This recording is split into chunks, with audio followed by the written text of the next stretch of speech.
Good evening, Canada. Welcome to the Investor's Guide to Thriving for November 18th, 2021, a day that will go down in history as the day Chris McKaney joined us on the program. Who is Chris? He's a portfolio manager with BMO Global Asset Management, and he's here to explain the finer points of how ZPAY pays you. But before we get to that, let me tell you a bit more about tonight's program. We, of course, will hear from my friend and longtime business partner, Mr. Larry Berman. In tonight's episode, we're going to learn to speak a little Greek, but not the sort you learned in college. We're talking about options, which, when written on equities, are fast becoming the new fixed income, since fixed income real yields are about as impaired as a freshman after Frosh Week. But before we get our gamma on, I'd like to take a minute to acknowledge the sponsors and supporters of the Investor's Guide to Thriving, which are BMO ETFs, our partners in ETF education since 2009, and our group of companies, which includes ETF Capital Management, where Larry manages ETFs and funds of ETFs in partnership with BMO, and we work directly with clients on portfolios of $1 million plus. You can learn more at etfcm.com. Q Wealth Partners is the fintech and portfolio management platform which powers ETF Capital Management and our rapidly growing network of partner offices across the country to deliver the next level of client experience. Q Wealth is now coast to coast and growing at a rate of about one office per month. So for all those investment advisors on the program, if you'd like to stop working for an investment dealer and start owning your practice and acting as a true fiduciary to your clients, be sure to visit qwealth.com to learn more.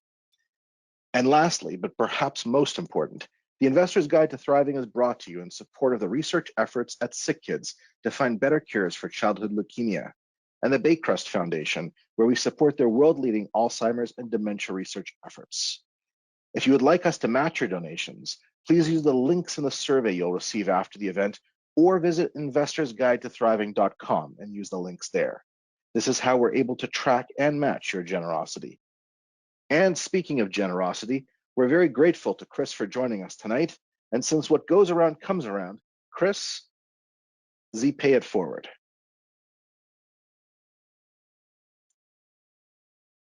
Okay, I guess that was supposed to be funny, Jared. So thanks for that introduction, and you kind of stole one of my lines there. I was looking for the frat party toga response when we started to talk about naked option writing and what you wear under a toga. So Chris, welcome to the webinar and format, and I've known Chris for many years. As long as I've been involved with BMO, he's been the key main guy that I talk to and deal with when we're looking at all of the BMO ETFs that have option strategies in them. So welcome, Chris.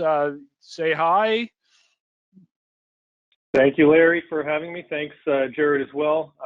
Happy to be here and happy to talk about all things options. As you mentioned, we have a long history together, constructing products and using them in portfolio construction, and finding different ways to create yield and income for investors. So let's get to it. Yeah, Chris, there isn't a week that goes by on Berman's call that someone doesn't call in and ask a question on how to replace their fixed income needs. And very often I recommend ZPAY or ZWU as a lower volatility way to extract yield from the market. And I'm very careful of saying, hey, this is not a fixed income replacement, right? So that is, we are talking equity exposure and equity market risk. So, in preparation for tonight, I think we're going to give you a little bit of a lesson in Greek. I don't expect everybody to understand fully the keridos. I don't know how to pronounce that, but that's the word profit in Greek there, and often hyphenized or use the Greek term pi, I guess, when we're talking about profit. But thought I had some fun with that as we go through the Greeks. Really, it's a big problem as investors age. Everybody wants that safe coupon and that safe yield, and it's just not available in fixed income anymore. And I would argue for decades to come, we're going to be in a low interest rate world, and we actually need alternative sources of yield. Doing them in a very, very smart way, like BMO does, and ZPAY offers, is what we're going to dig into tonight. And then we're going to look at a couple of strategies to maybe help protect your portfolios from time to time and actually grow them. Jared mentioned getting our gamma on, and we'll talk a little bit about that, and then we'll get some Q&A in. So, right off the top, tell us a little bit about ZPAY. I was involved in the early days of crafting the strategy, but BMO was really the one that put it together. And Chris, you're the quarterback here. Certainly, and so for ZPAY, I really like to consider this fund an income and growth strategy. A lot of investors are probably familiar with our covered call funds, and we call them growth and income strategies. But really, this one, I'm flipping that and calling it an income and growth strategy, because income is the primary objective here with this fund, and then a little bit of that equity market growth to go with it. So how do we do that? How do we put that together? We really start in a similar way to many fund managers do, is we identify attractive equities that we want exposure to. And we build a model portfolio out of that. So we create a portfolio of approximately 40 to 50 US large cap blue chip type companies. The things we're looking for are earnings consistency, low levels of debt, really quality fundamentals, and equities that you would otherwise like to own, if that happened to be in your portfolio. So names that most people are very familiar with, Apple, Microsoft, and the like, are a couple of examples. And so what we do is, again, we construct a portfolio of these with model weights, for example, Apple at a 5% target weight, or what have you. And once we're happy with that, instead of just going out and buying the stocks like in a normal equity portfolio, if Apple was a 5% target weight, I might only buy 1 or 2% of that stock outright. And on the rest of that position, I'll hold cash or T-bills. And that's when we start to enter the options market. We sell put options for 2 reasons. First is that income generation. So by selling a put option, you're getting a payment for that into the fund. And so you're creating a nice income stream into the portfolio.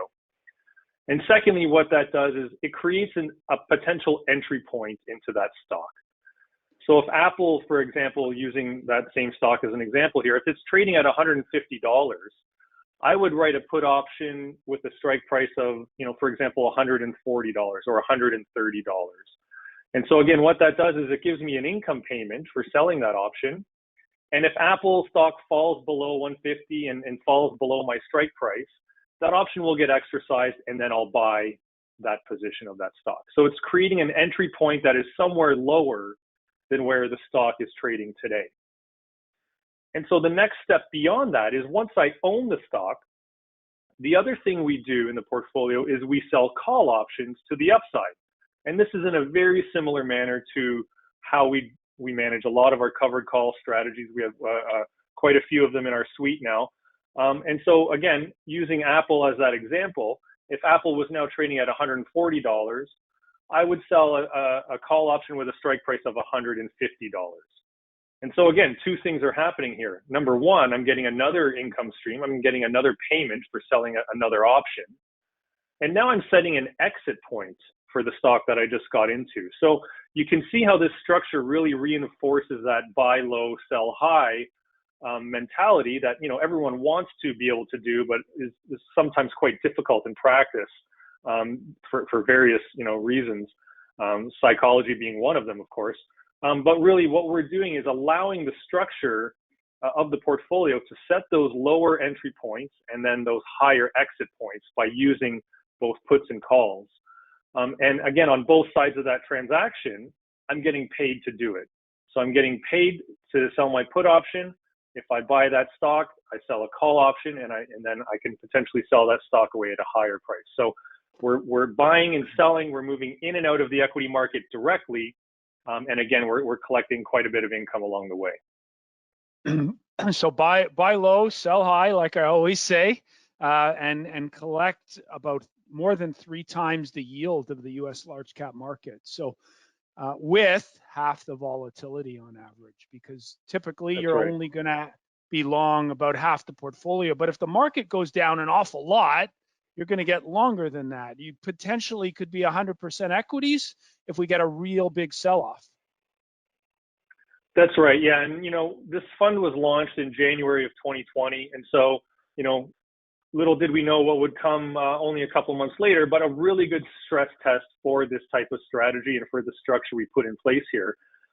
We did actually get to as high as 75% equities in the portfolio because that sell-off was not just large in terms of how much it went down, but the speed of that sell-off.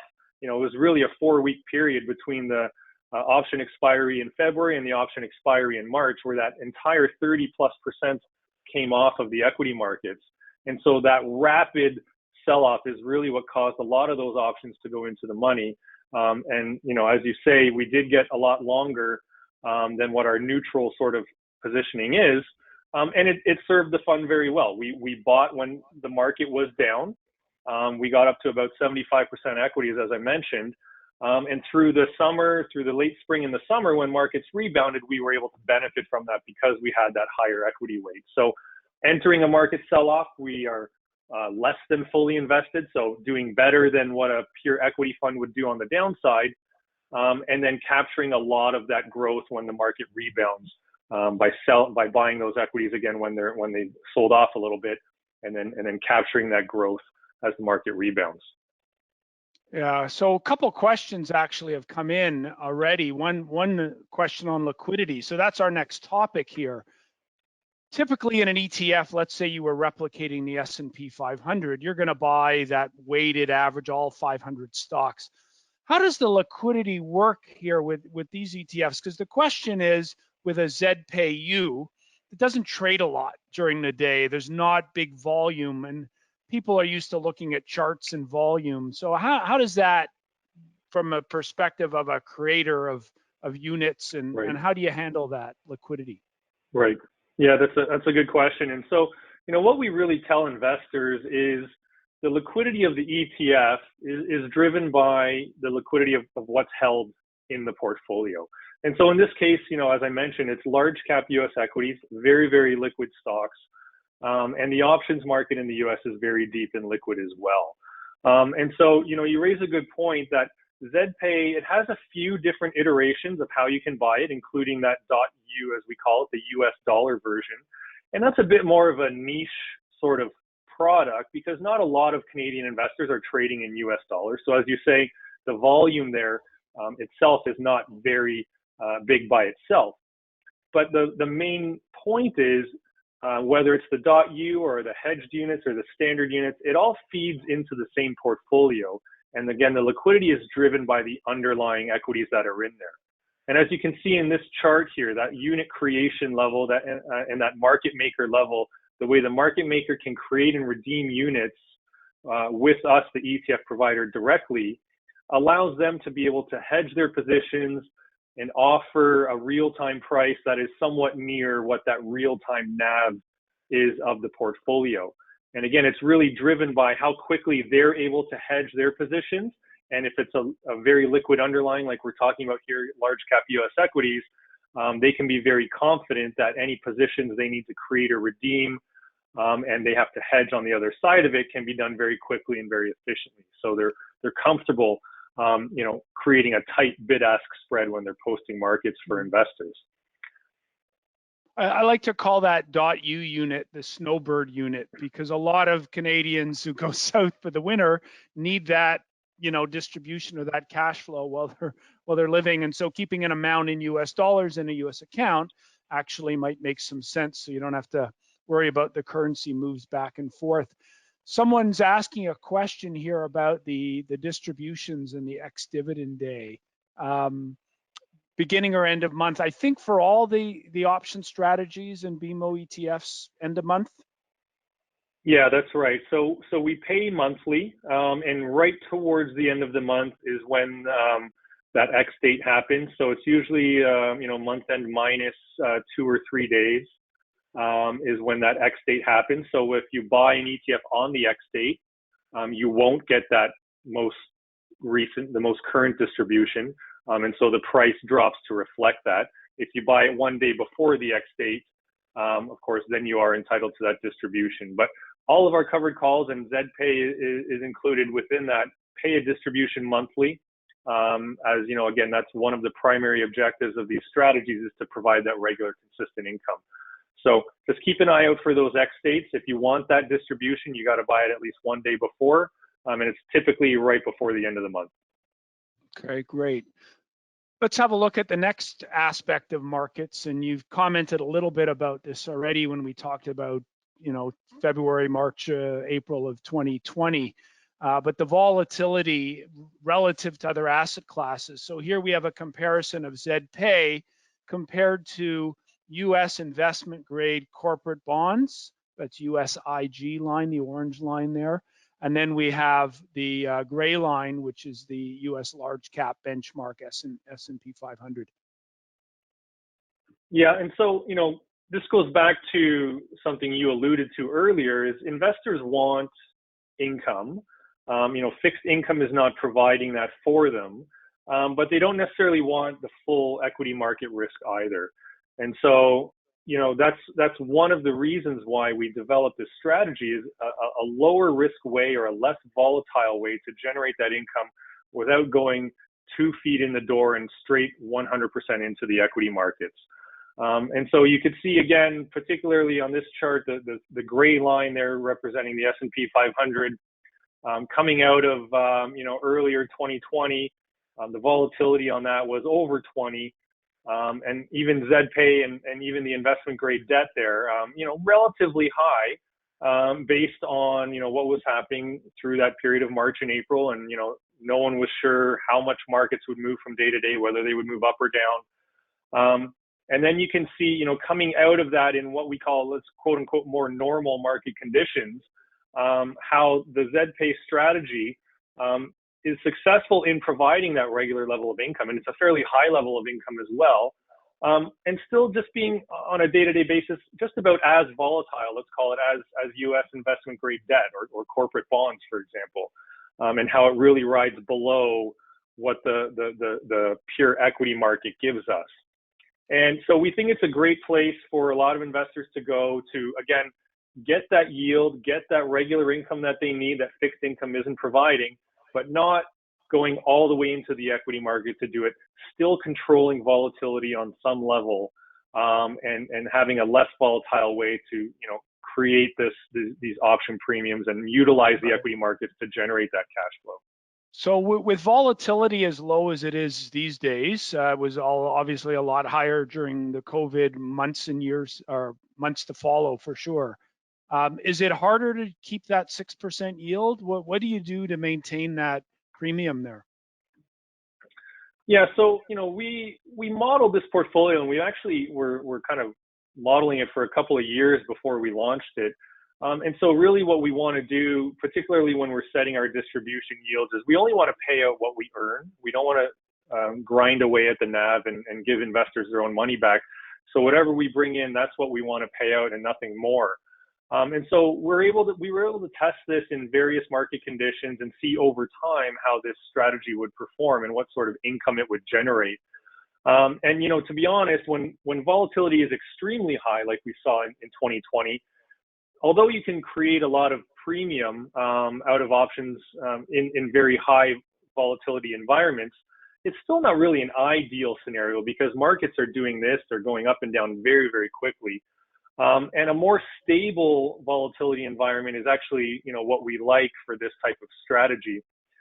It means that we're probably not going to get caught off by surprise in too many places, and so it creates the risk to be nice and low, like you're seeing in this chart here.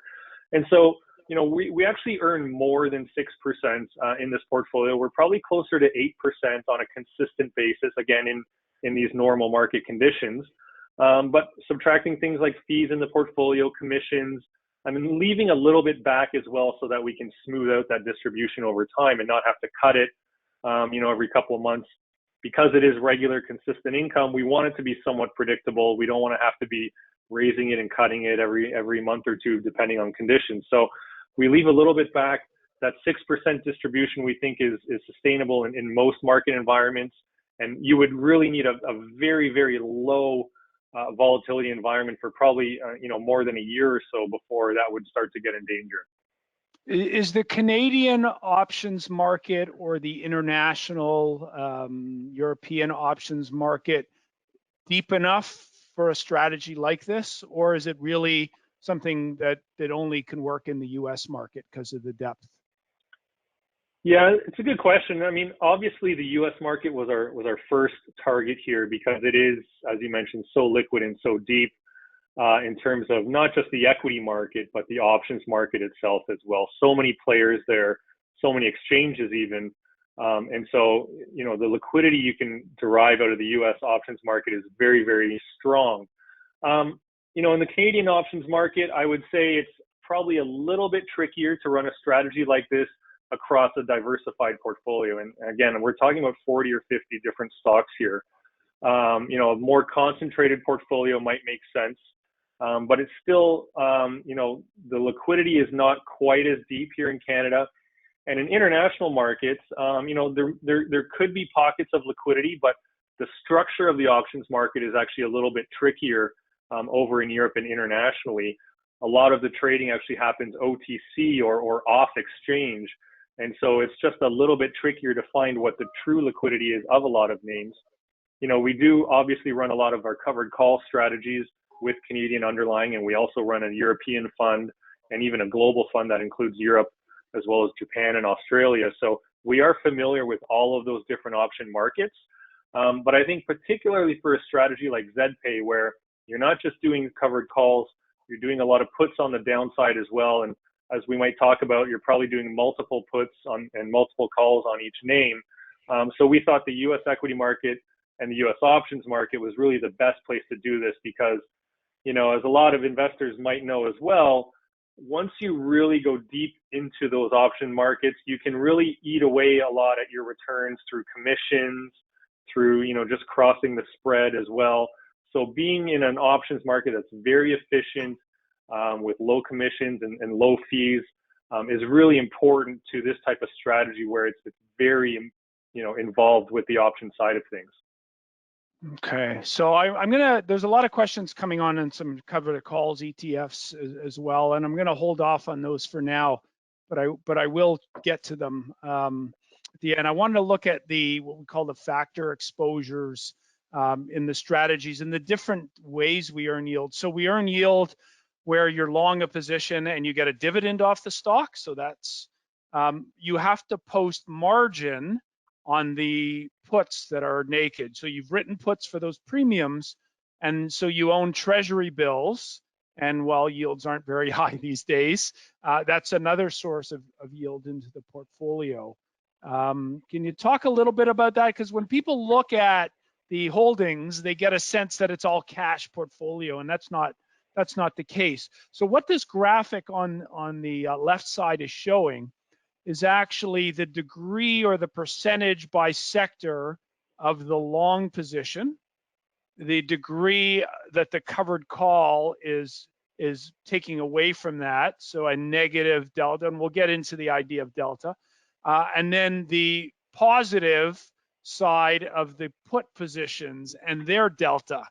And the white bars would assume what position that would be if everything was fully put or called. Is that correct, Chris?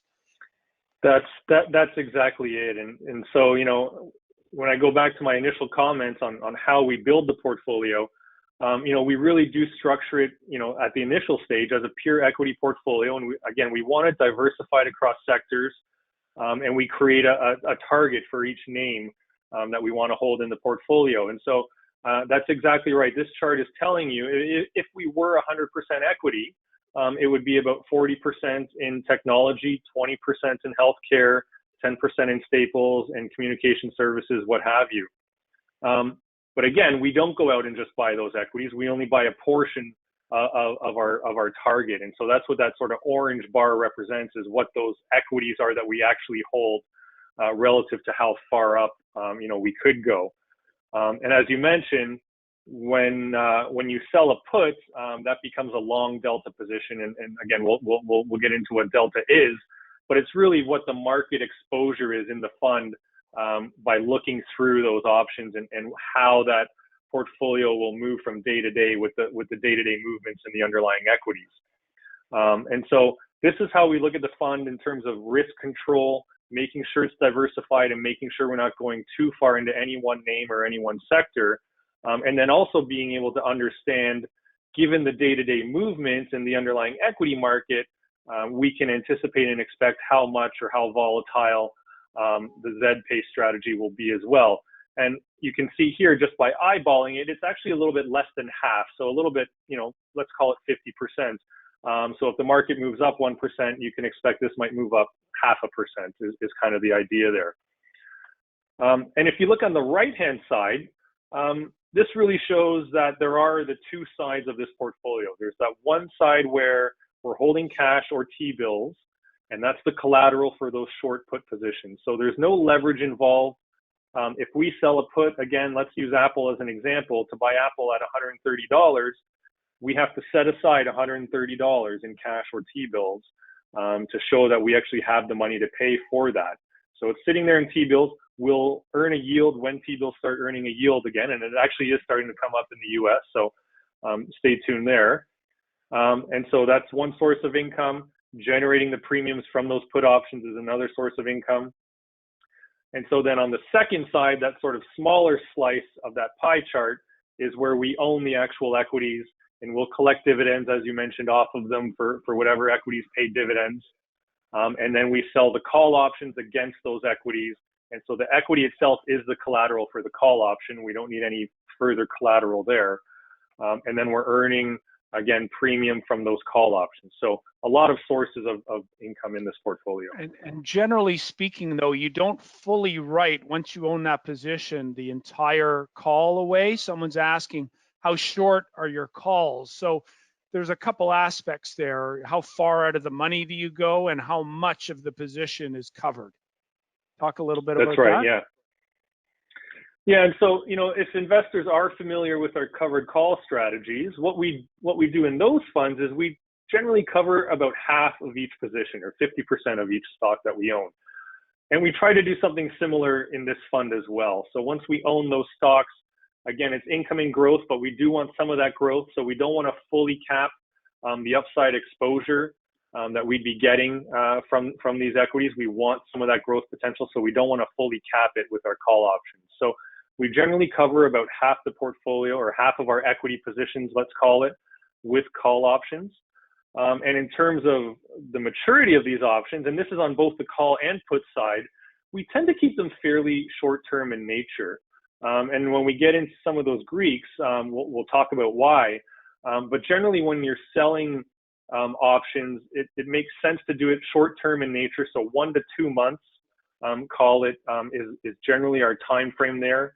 But the other thing that we really like to do, and again, going back to the US options market in particular and how deep and liquid it is a lot of stocks in the US market have weekly expiries. So it's not just the third Friday that options expire anymore in the US, also in Canada, but to a strong degree in the US. And so every week we kind of ladder out how many options we have expiring. And so we're not concentrated in any one expiry that would potentially affect a large portion of the portfolio. So every week we have a few options expiring, and when they do, we'll look out again, call it 4, 6, 7 weeks, depending on the name, potentially out to 8 weeks or so, and we sell call options there. There's a couple of reasons why we like to keep it short. One of them is that you can generally earn more income that way.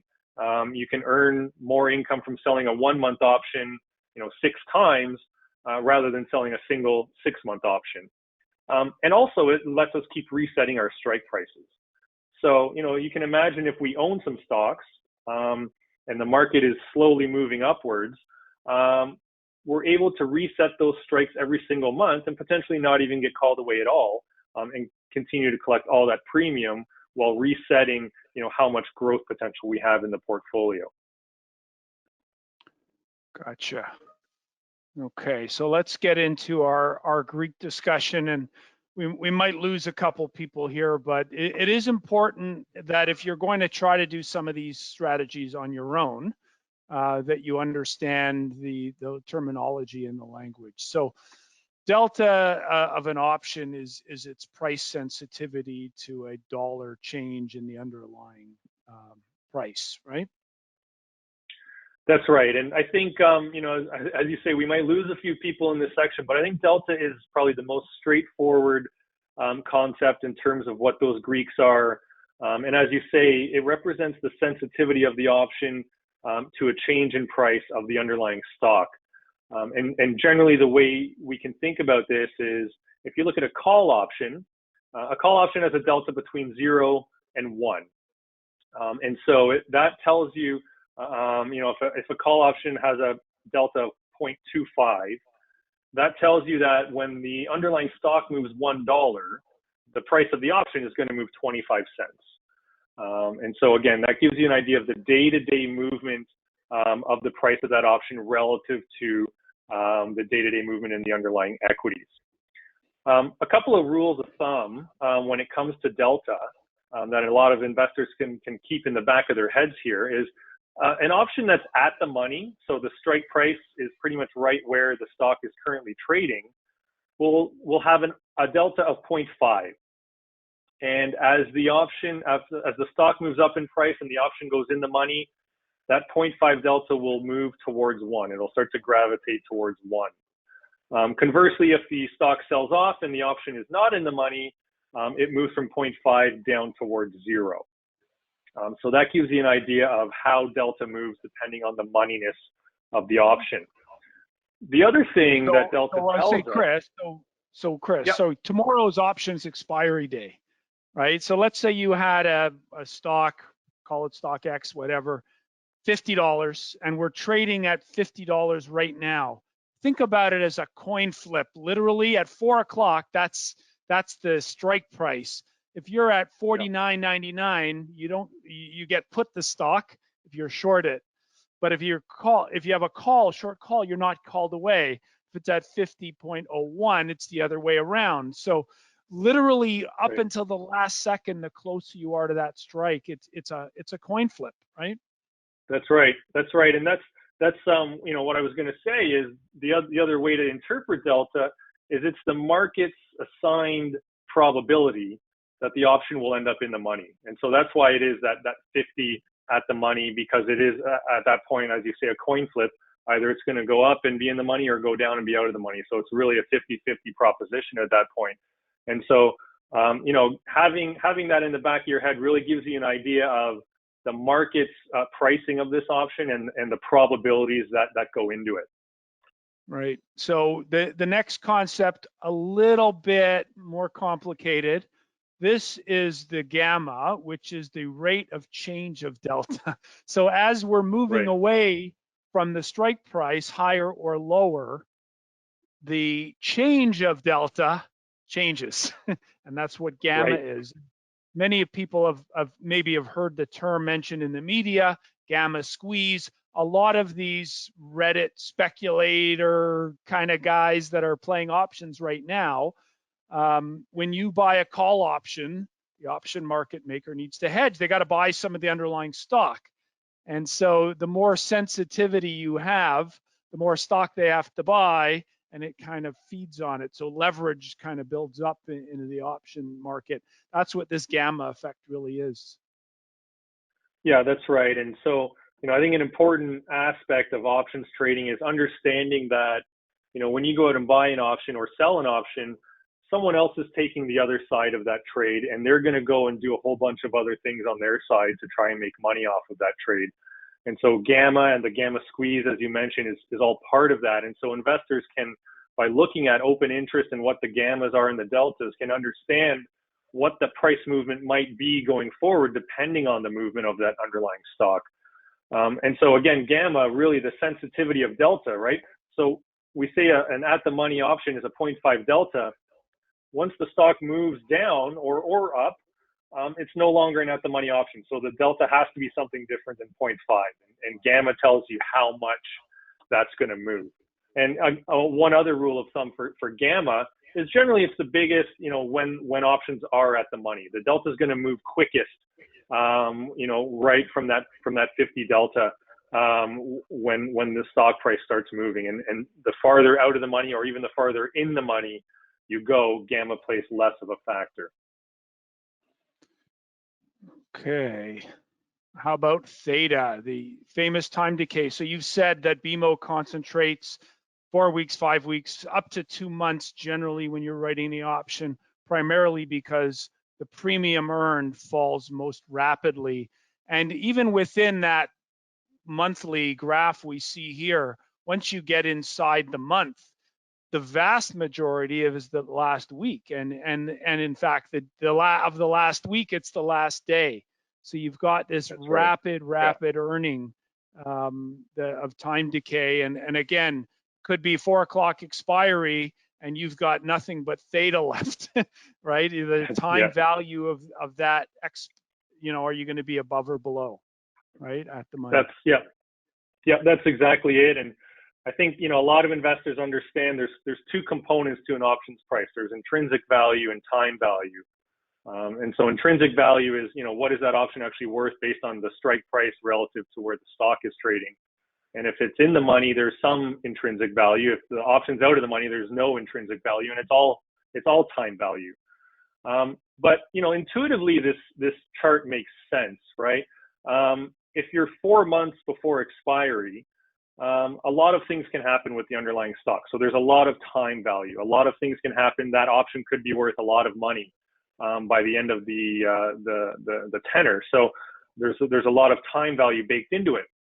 But if you just fast forward one day, if you go from 120 days to 119 days, nothing's really changed. There's still a lot of time before that option expires. And so the time value doesn't really decay that much because, again, there's still a long way out. There's still a lot of things that can happen.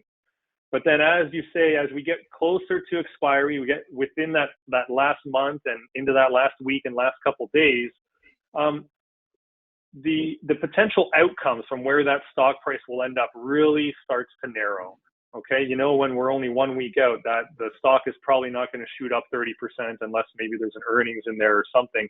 A lot of those outcomes are not really going to happen. And so the potential outcomes really start to compress, and therefore the time value becomes a lot less. And so that's why generally when we sell options, whether it's within ZPAY or within our covered call funds, we generally hold them to expiry because that's where you're getting that rapid time decay. And if you're short an option, you want it to go to zero. You want it to expire worthless, and so you can keep all that premium. And so we'll generally hold all of these options to expiry. There are different scenarios where we might not do that, and we really analyze each position by itself at the time. But a rule of thumb is when you're selling options, you probably want to do a short-term option. You probably want to hold it almost all the way to expiry. But then conversely, if you're buying an option, maybe you want to think about having a bit of a longer tenor. Maybe you want to buy a 3-month option versus a 1-month option because that time decay works against you when you own that option. You don't want to lose value. You want that option to go up in value. Right. Good point. Someone's asking, do they need to know about all these Greeks to make money in ZPAY? And the answer is no. But again, the educational format of our events here are always trying to, inform and make better investment decisions. Some of the people watching may want to try to do these things on their own, and it's really important you understand, I think, all the moving parts. The last piece of the Greeks we're going to focus on tonight, there are other Greeks, but we won't talk about them tonight, is the volatility or the Vega. And so the higher the volatility is, the bigger the premium is. And so can you talk a little bit about how volatility plays into what BMO does? Sure. And so I think it makes sense probably to most people that, and when we talk about volatility in the options world, we're actually talking about implied volatility or expected volatility. Generally that is tied to historic volatility, but it is about implied volatility. And so it makes sense, again, when we're talking about the range of outcomes that a stock could end up by the expiry date of an option, the more volatile that stock tends to be, that greater those potential outcomes are, and therefore the more value that option has. So volatility or expected volatility or implied volatility is the greatest input into options pricing. Now, the other thing to keep in mind is that, and the second bullet point here touches on that, Vega or volatility can increase or decrease without any change in the underlying investment itself. And so that's important to understand as well. And maybe one scenario where that would happen is going into an earnings announcement. So if you have a particular stock that's about to announce earnings, generally that's a catalyst for a stock to move up or down by quite a big amount. If there's a positive surprise from the earnings, that stock will spike up, and if there's a negative surprise, the stock will come down quite a bit. And so if you're looking at an option on that stock that's about to report earnings, that expected volatility can be very, very high, and therefore your option is going to be quite pricey. Now, let's fast forward one day past earnings, and even if there wasn't any surprise, there was no big move up or down, and the stock is even flat after earnings, the implied volatility of all those existing options is going to drop significantly because that unknown scenario is now in the rear view mirror. There's nothing left in front that's a potential unknown about this stock. And so the volatility will take a big hit, and therefore the price of that option will drop quite a bit as well. So that's one thing to keep in mind, particularly if you're buying options around an earnings announcement or some other sort of catalyst that you're expecting from this stock. You really have to be sure that catalyst is going to move in the right direction because that option could potentially take a big hit in value, even if the underlying stock doesn't really do anything.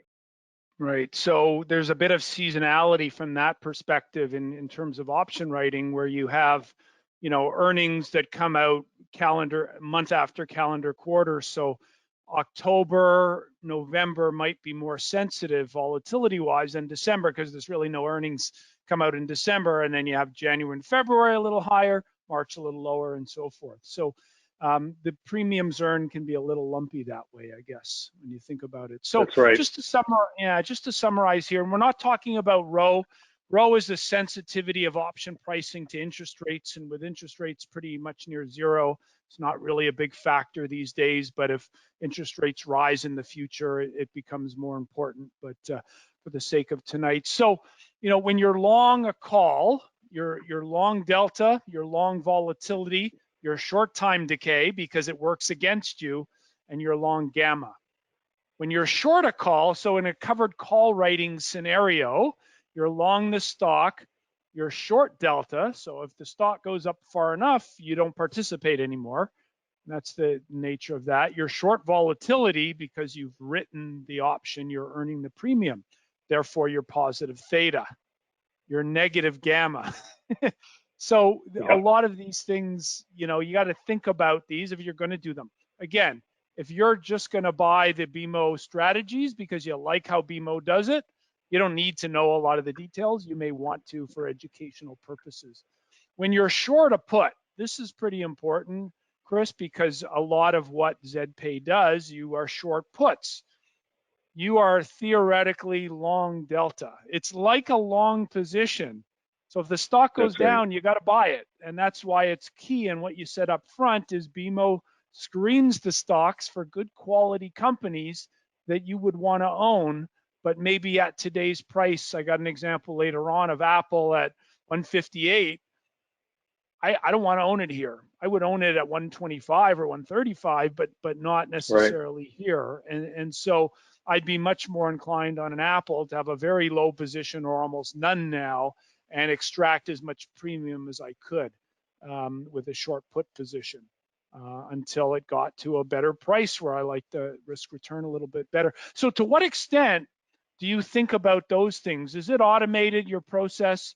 Markets here, you do this, markets there, you do that, or is there do you have a team of people who are thinking about how to best execute on the names? Yeah, so So, we do have a process. What we like to do is create guidelines and a framework within which to operate.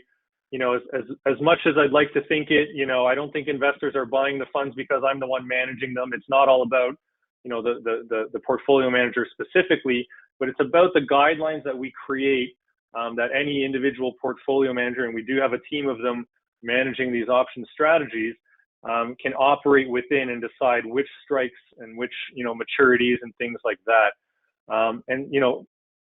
You bring up a great point with the delta.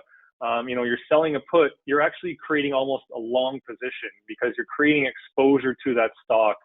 And so that's another way to think about delta is, if you have exposure to the stock, it's kind of a long, it's a positive delta.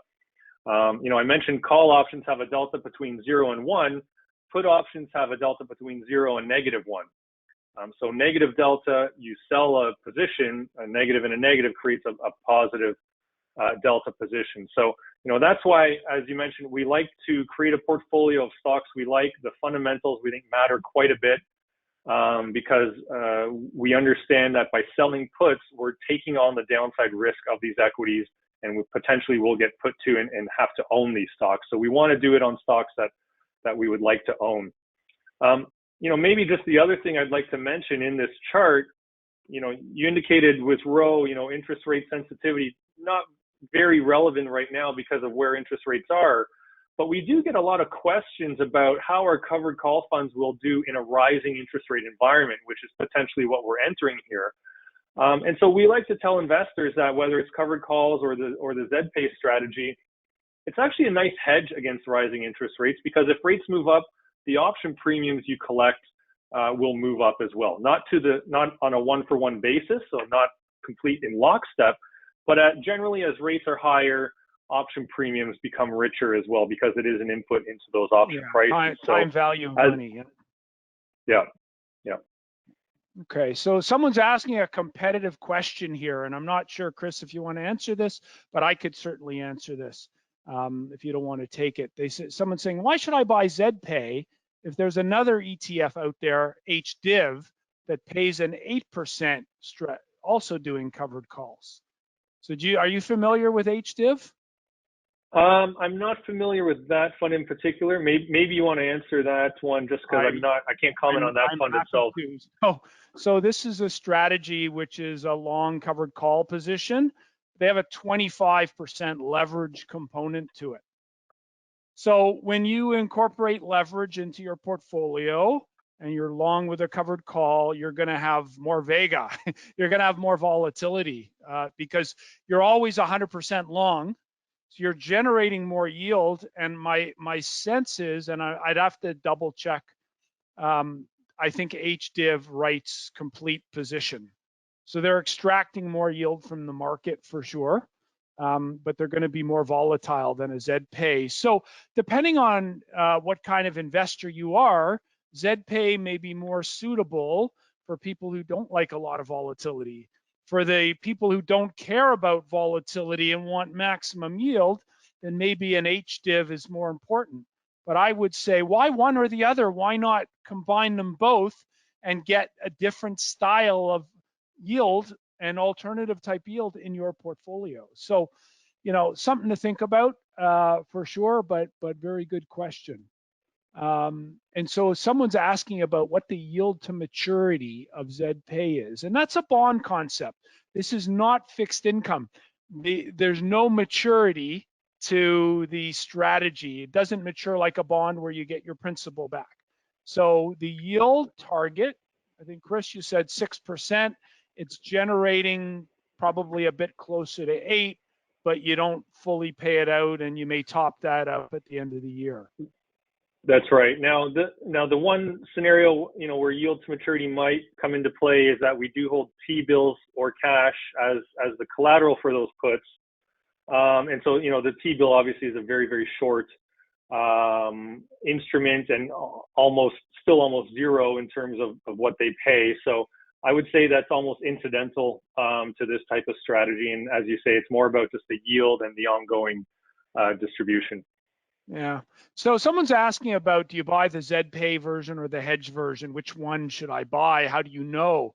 So I can answer that how do you know question. You have to have a view on where the Canadian dollar is going versus the US dollar. You have to have that view at the core, because that says if you think the Canadian dollar will trade between 75 and 85 cents, well, the closer you are to 85 cents, you want the hedge version, and the closer you are to 75, or so the other way around. You want exposure to the hedge version, the closer you are to 75 cents, and the closer you are to 85 cents, Right. you want the unhedged version to benefit Right. from falling Canadian dollars. So you have to have a view as to what is appropriate for you to buy. But Chris, how do you handle the hedging, like with the different units? How does that done? Yeah, so it's it's all one portfolio. So let's start off with How saying big that is there's it? three different. What's the AUM right now? The AUM is it's just under $400 million, so about 380, somewhere in that range.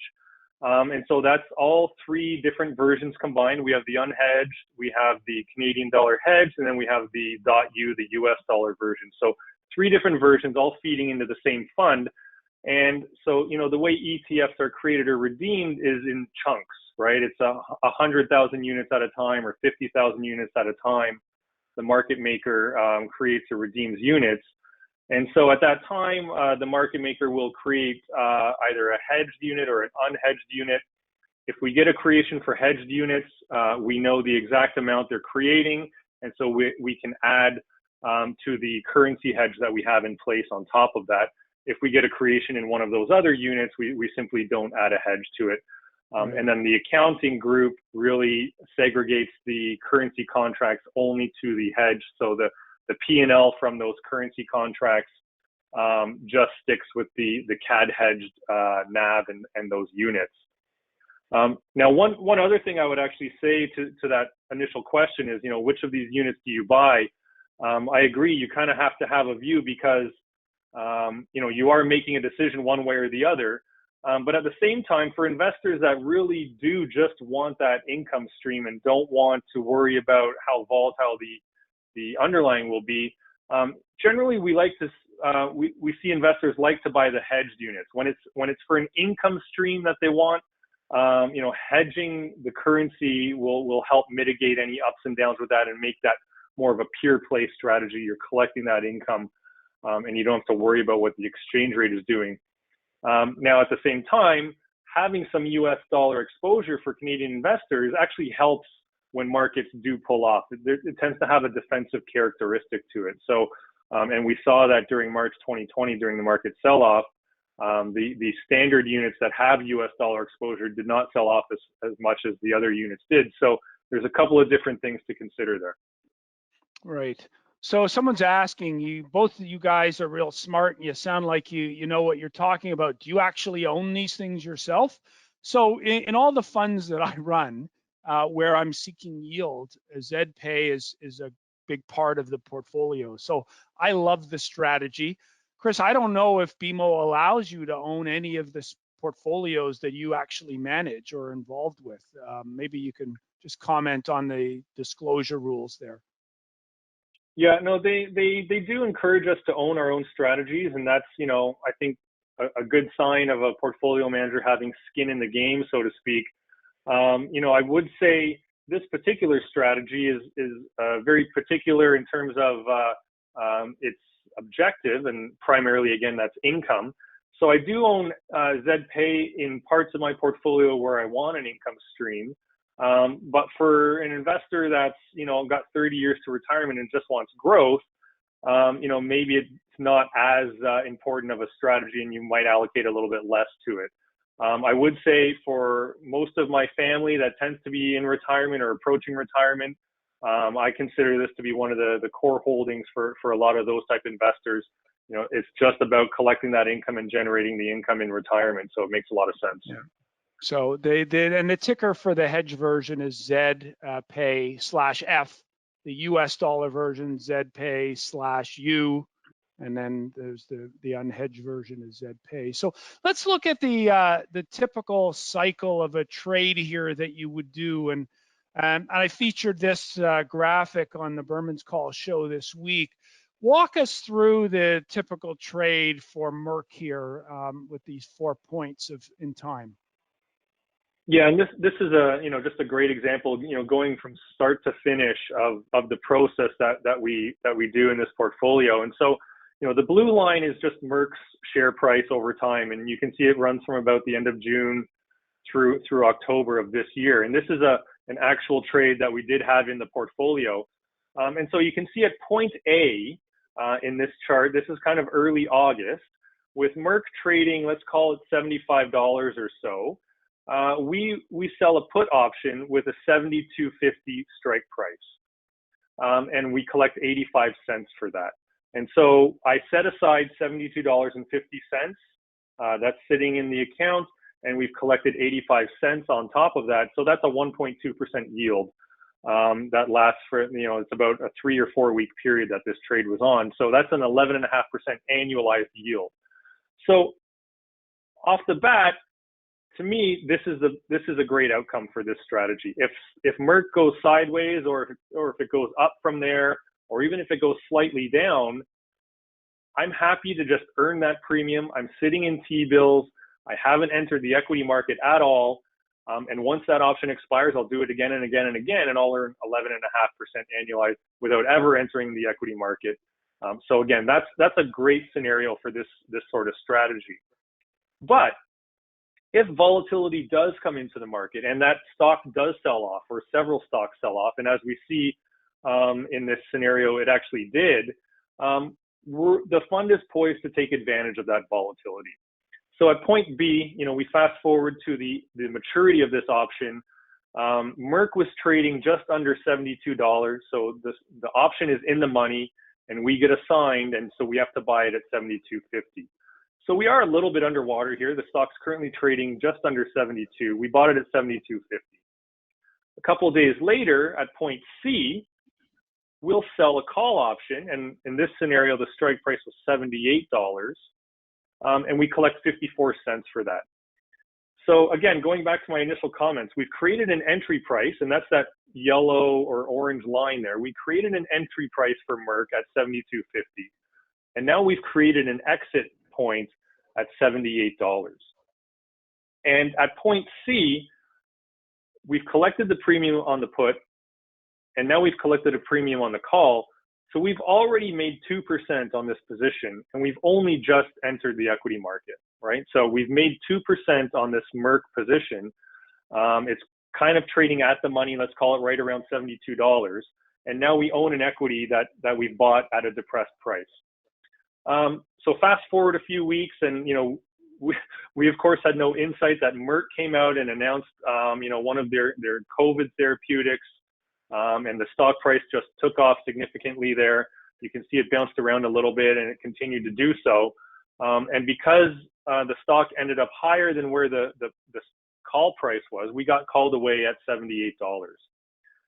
So we didn't quite get the high, we didn't quite get the low, but that's okay, because again, that's a secondary element of the strategy. It's all about collecting that income and then only entering the stock market when the volatility comes and it creates an opportunity for us. So we made 2% in terms of the income, and then we ended up making over 7% just from buying that stock and then selling it at a higher price. So great scenario for this fund. And this is exactly what we try to do across 40 plus names. And you can also imagine having multiple strikes on each of these names. So, if we sell a put at $72.50 and I'm happy to buy it there, I'm happy to buy even more if it went to 70, and I might sell another put with a lower strike price. Similarly, on the call side, if I'm happy to sell it at 78, I might sell more away when it gets to $80. So multiple strikes on the way down, multiple entry points, and then on the way back up, multiple exit points as well. Right, very good. So here's an example, and this is not a stock that you would have. This is Alibaba. It's the Chinese version of Amazon, basically, and it's been in a downtrend for quite a while. And what I wanted to show here was what you can expect the option price to do over time. So the example here, I'm saying, in early September, BABA was around $180, and if you highlight it there on the chart, you can probably see it. I'm not sure if you can follow my cursor here or not. And then the stock sold off into the end of September.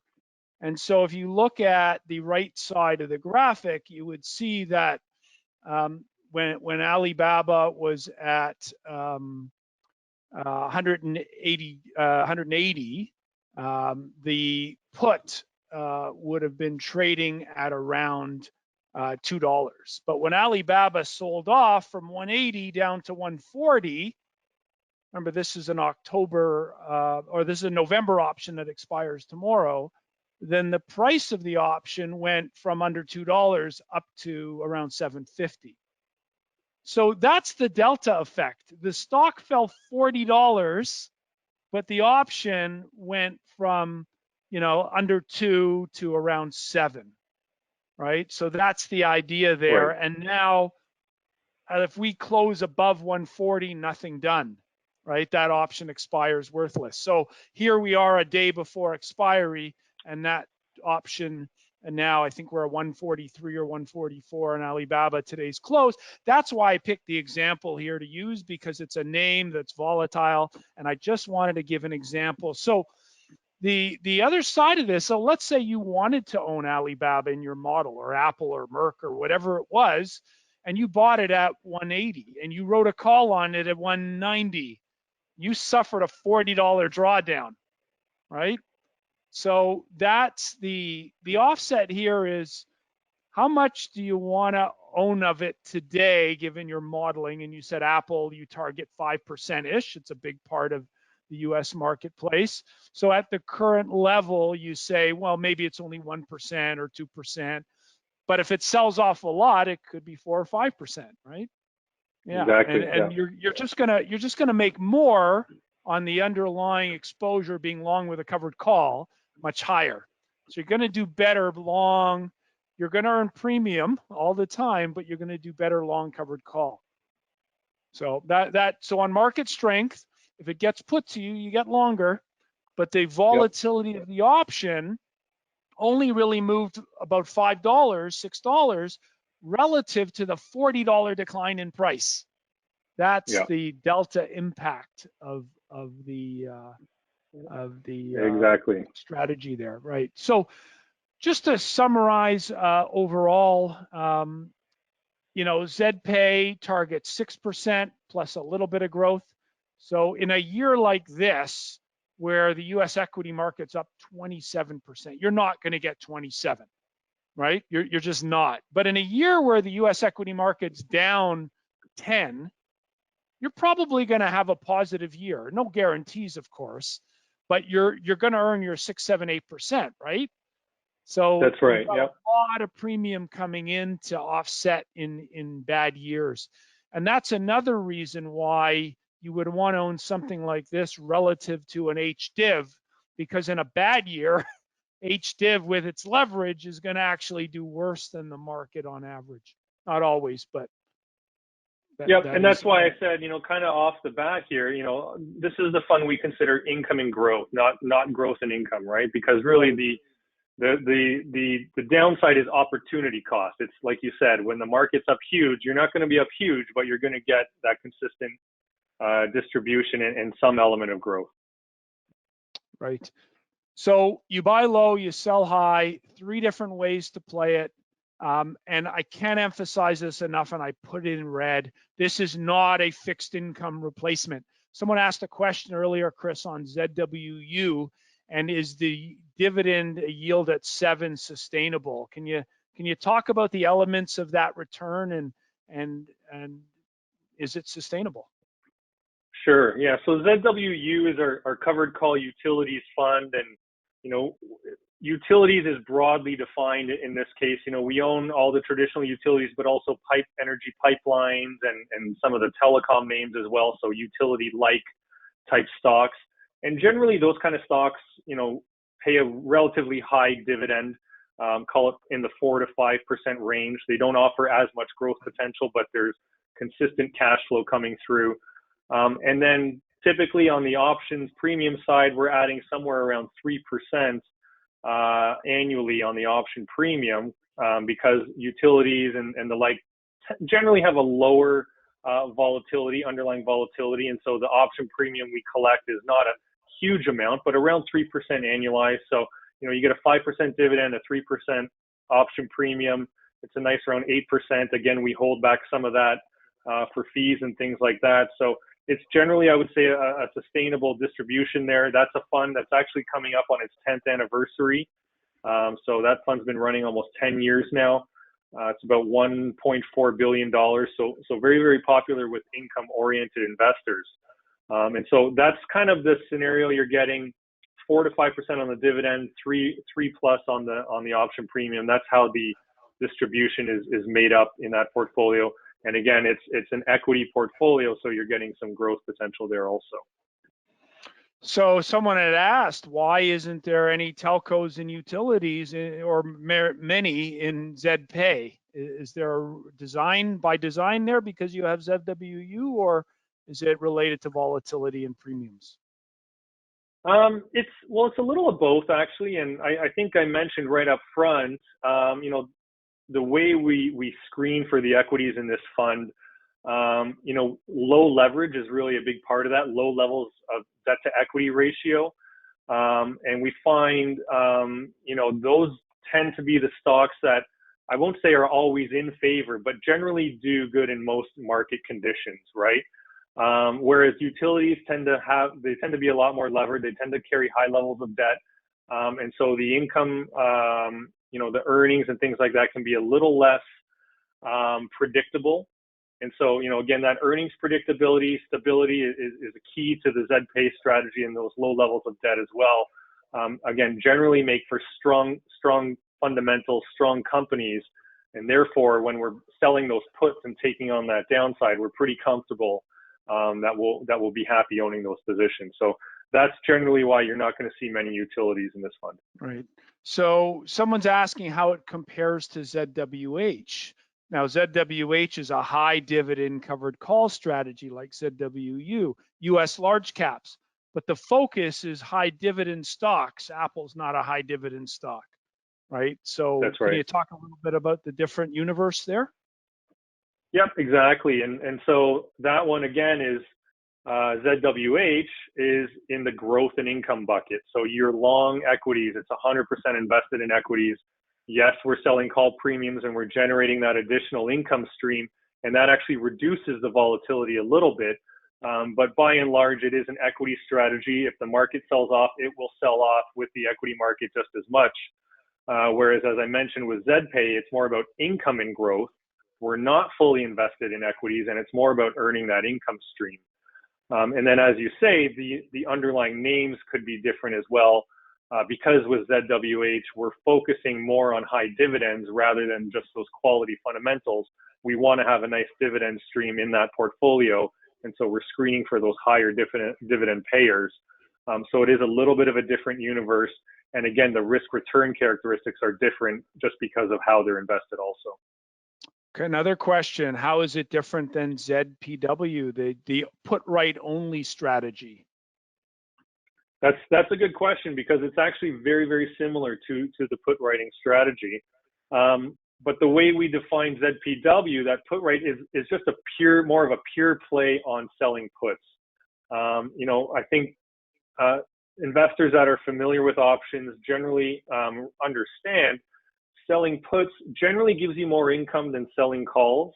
And so while we built up a strong portfolio of covered call funds, there was demand for something that just took advantage of that downside put selling. And so we created ZPW as that pure play that just sells puts. It's more of a pure income stream than anything else. And then ZPAY was really the next evolution of combining that put writing with the covered call writing in one strategy. Just think back to that pie chart we had. There's really two sides to the portfolio, but by putting it together, it allows us to, again, dynamically shift that equity weight up and down with markets, and creates a nice total solution by combining those strategies together. Yeah, I talked about for years on BNN the ZPW and a ZWH together as a strategy because they complement each other for yield seekers out there.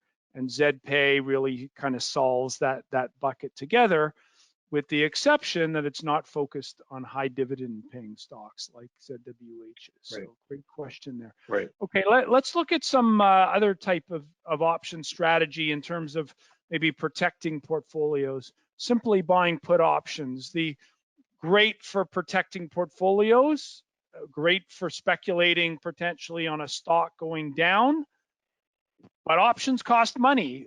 The yield, what we've talked about, harvesting yield off the portfolios as income, this is the other side of that. This is the other person on the other side of the trade. Talk a little bit about that type of investor.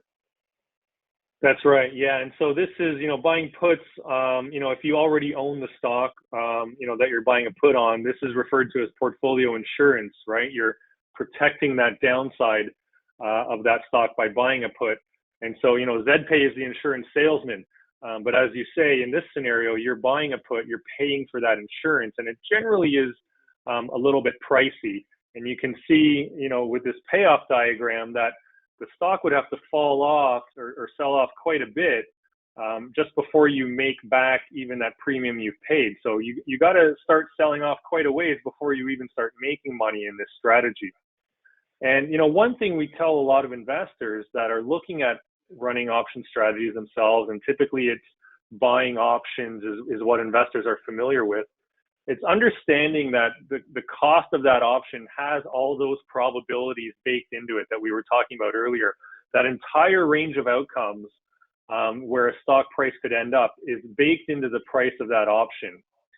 And so what we tell investors is think about if you are buying a put option, and if you're buying it for insurance, this includes every scenario, including that which the stock goes all the way down to zero, right? So you're going to make the most money off of this put if that stock went all the way down to zero. Now, what's the likelihood the stock is going to go all the way down to zero? Probably pretty small. And if it is, I would say sell the stock instead of buying premium. But if you don't think the stock is going all the way down to zero, instead of just buying one put, maybe put it together with selling another put that's further out of the money. And what that will do is it will reintroduce some downside risk for you, but it takes the cost down quite a bit. And here's the chart here.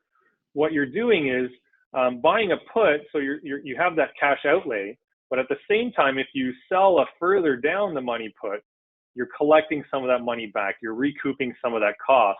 And so all of a sudden, the stock doesn't have to sell off quite as much for this position to start making money for you. And again, you're cutting off that tail, that very, very low probability tail of the stock going all the way down to zero. You're collecting the money back and not having to pay for that potential outcome. Right, and volatility is higher the further down that strike price is, so the premium That's right. is better for you. So I love bear put spreads. When we talk about hedging strategies and what we use in some of our strategies, we use these bear put spreads and say, hey, I think over the next few months, we might get a 5 or 10% correction. So I can go out and buy a put spread to protect between 5 and 10%. And to help pay for that too, I could put a covered call on top of it. So I could earn some yield to pay for that put spread and create a hedge on my portfolio that actually doesn't cost a lot of money. If you were wanting to hedge your portfolio out a year now, so if you thought some of these strategists are coming out now and they're saying, by the end of 2022, the S&P might be lower than it is today, and if you were worried about that, it would cost you about 10% to protect the S&P 500 risk for the next year, given where volatility is today. So again, insurance is expensive from that perspective. Chris, one of the option strategies I like is what I call what's called a ratio put spread, and that basically is exactly what you're talking about, where you're buying a put and selling a put, but in this case, you're selling two puts.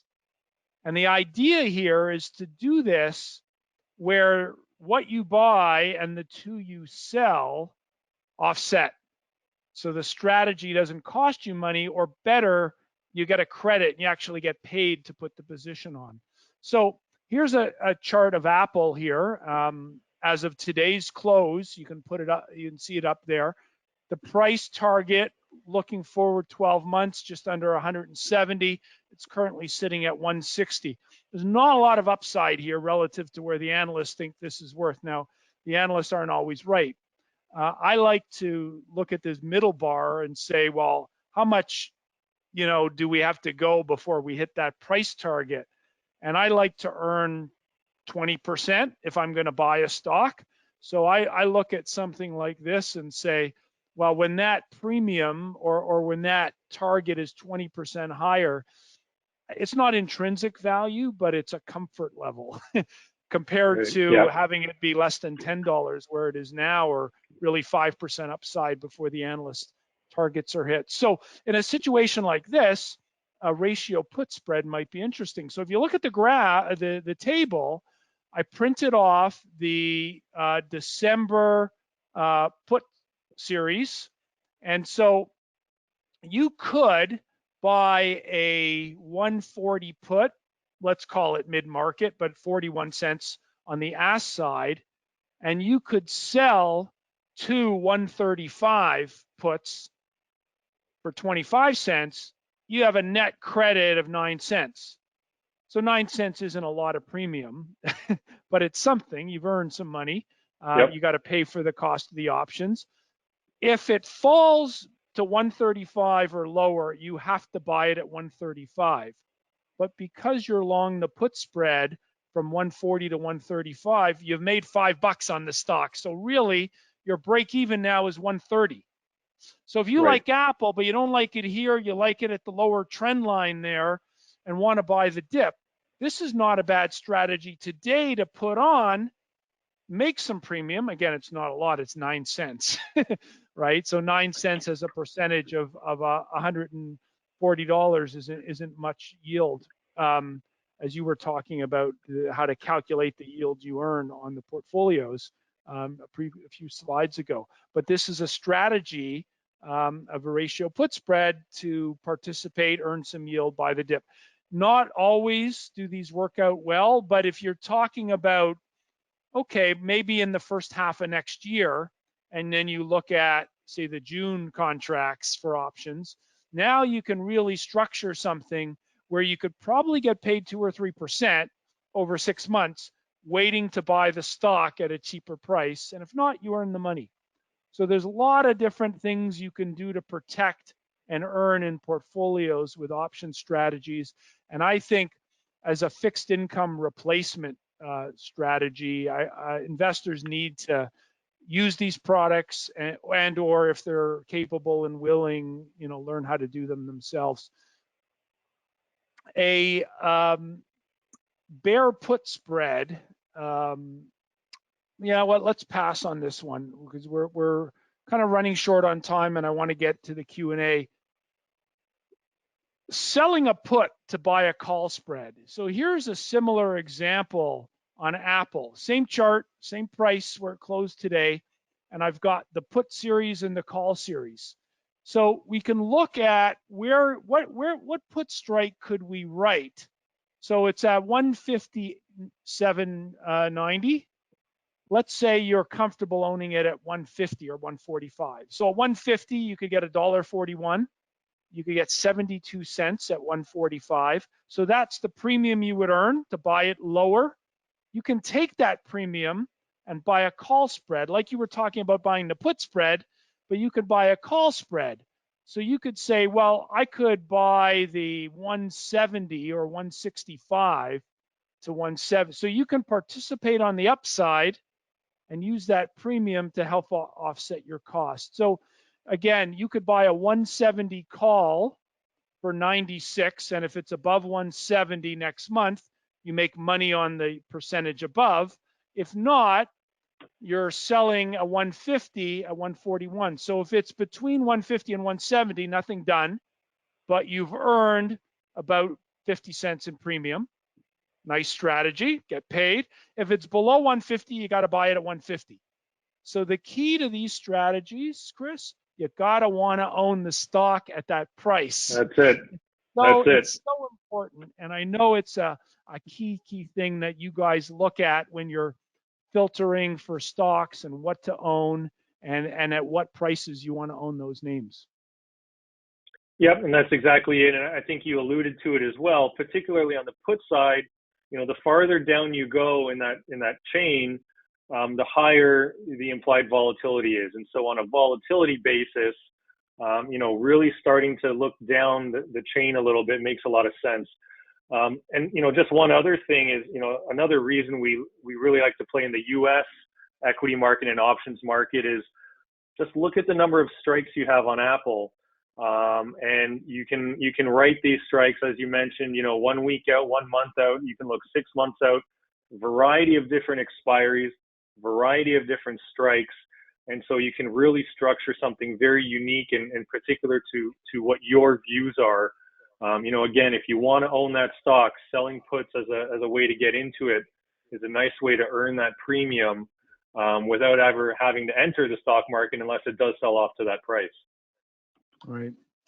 Someone's asking about, we spoke earlier that the U.S. market's particularly well designed and structured and deep for strategies like this, where it'd be tougher in Canada. Internationally, you help manage an ETF, ZWP, which is high dividend covered call strategy in international markets. And then there's a ZWC, which is broad TSX, high dividend covered call. Can you talk a little bit about the yield and the strategies there? Yeah, and so we've really built out this what we call high dividend strategy. We mentioned it when we were talking about ZWH in the U.S., where we're looking for a nice concentrated portfolio of high dividend paying stocks, and it's generally about 35 stocks that we own, so a little bit concentrated in that regard, but it is diversified across sectors. And we apply that methodology to various different geographies. So again, ZWH is applied to the US. So we have a US dividend strategy. ZWP or ZWE, depending on the currency option you want, is that same high dividend approach applied to European equities. And then ZWC, same approach applied to Canadian equities. And so in each case, you get a portfolio that's diversified across sectors in their respective geographic regions.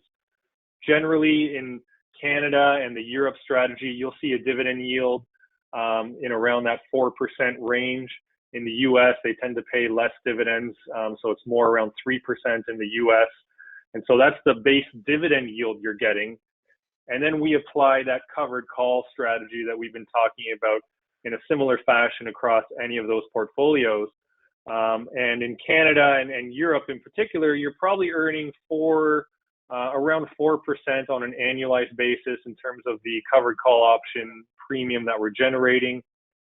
That still gives you a nice upside potential. The moneyness or out of the moneyness of those options is generally around that 5 or 6% range as well. So in a 1 month scenario, you can have a 5% move up without trading away any of that upside potential. And so it's a nice portfolio for dividend-oriented investors or income-oriented investors that want equity growth, but want to take potentially a little bit off the top, add that income stream from the covered calls, and then get that nice high distribution. The other thing I'll say that we haven't really mentioned yet, and again, not really tax advice here, but the nice thing about call options or option premiums in general is generally they're taxed as capital gains. And so it's a very tax efficient income stream as well, particularly when you're talking about European equities or even the US equity market. Traditionally investors can only rely on dividends, and foreign dividends, there's withholding tax. They're not taxed in the same way Canadian dividends are. They don't get that preferential tax treatment. So it's a nice income stream, but it's not very tax efficient. So if you're looking for US or European or foreign equities and want an income stream out of it, that covered call approach is a great way to do that on a tax effective way. Yeah, absolutely. It does work very well that way. I think someone commented earlier there were some clawback issues with the US dollar version, and I'm not really clear on what they were asking about there, but maybe I'll follow up on that. So, couple questions here before we wrap up. I've started investing using covered call ETFs. I'd be interested in knowing if it matters whether the markets are going up or down or sideways in terms of the reliability of the strategy. So is that something and so you can and as we've been saying, the covered call funds, really, let's consider them growth and income. Growth is the first element. They are fully invested in the equity market, and so your total return experience is going to be defined by the stocks that we hold in that portfolio. So you want to be able to, and that's why we have about 9 or 10 different covered call strategies, because we have various different underlines, because you want to be comfortable having exposure to that sector or that geography or whatever it is you're looking at. That's the first thing you want to be comfortable with, is owning that portfolio, because if markets sell off and those stocks sell off, the covered call fund will sell off with it. Now, having said that, I would say the ideal environment for a covered call strategy is a slowly trending market, slow growth to the upside. As we've alluded to, with a slow growth environment, you can keep resetting those strike prices higher and higher and collect all that premium and not sacrifice any growth. So depending on your outlook for the market, that's really the ideal scenario, is having that nice slow growth potential, and then having that income stream as well. But certainly you do want to be comfortable with the underlying basket, because again, if the market sells off, those equities will sell off with it. Yeah. Someone accused me here of doing a commercial for BMO. And I don't work for BMO. I want to be very clear on that, though I do manage 3 BMO mutual funds, and I want to be very clear on that. And I use many BMO ETFs. But Chris, correct me if I'm wrong, BMO is the largest ETF provider in the world using option strategies. Is that correct? Yeah, that's right. And, we have about $10 billion, actually just in ETFs specifically, we have about $8 billion invested in dedicated option overlay strategies. And that's, again, it is the largest in the world in terms of ETF providers. Obviously people start thinking about the US and, isn't that market bigger? But if you take a look at the ETF landscape, there aren't a lot of strategies with options embedded in them, particularly on the income side. And I'm not sure of the reason why. I think maybe it's, again, because the options market is so deep and liquid there that investors just feel comfortable, delving into that themselves. But there aren't a lot of managed solutions that have these option strategies embedded in them elsewhere. And so BMO within Canada, the largest option trader in Canada, and also the largest provider of option-based ETFs globally. Yeah, so I wanted to be clear on that. So thank you for that. Next question here. Let me just double check the time. We've got a couple minutes left. Really looking forward, particularly interested in ZPAY. So we covered that. It seemed to hold up really well following the crash. What? So there's a buying low. So I think we actually covered a lot of that off tonight. So I'll go past that one. Can you please explain the fundamental difference between the option strategy on ZPAY and ZWH? So I think we covered that one as well. What key factors would one consider? If you want to be more of a growth investor than an income investor, ZWH, you're going to have more volatility. If you want to be more conservative with a higher yield, ZPAY is the way to go. If you think the markets are going to be flat to sideways, I like ZPAY. If you think the markets are going to go down, I like ZPAY. If you think they're going up, a little more ZWH.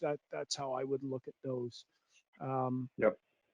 And let's see, what else do we have here? Okay, so these get into the non-ETF type questions around BMO, and someone's asking, so on my weekly webinar recently, I talked about the marijuana space and legislation changes coming to the US, and someone's asking me if I'm high, basically here, and MSOS is discretionary managed in the cannabis space.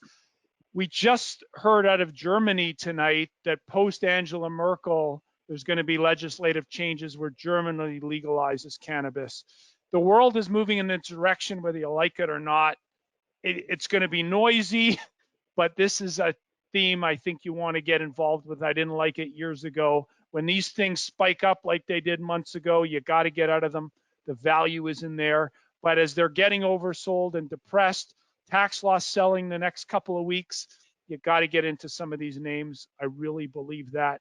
But you got to trade them. This is a theme. It's investable, but I think you got to trade them given the nature of the sector.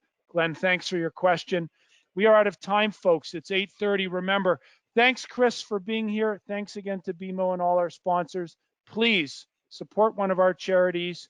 I'd be thrilled to match your donation. Have a great week, everyone. Thanks again, Chris. Thank you. Take care.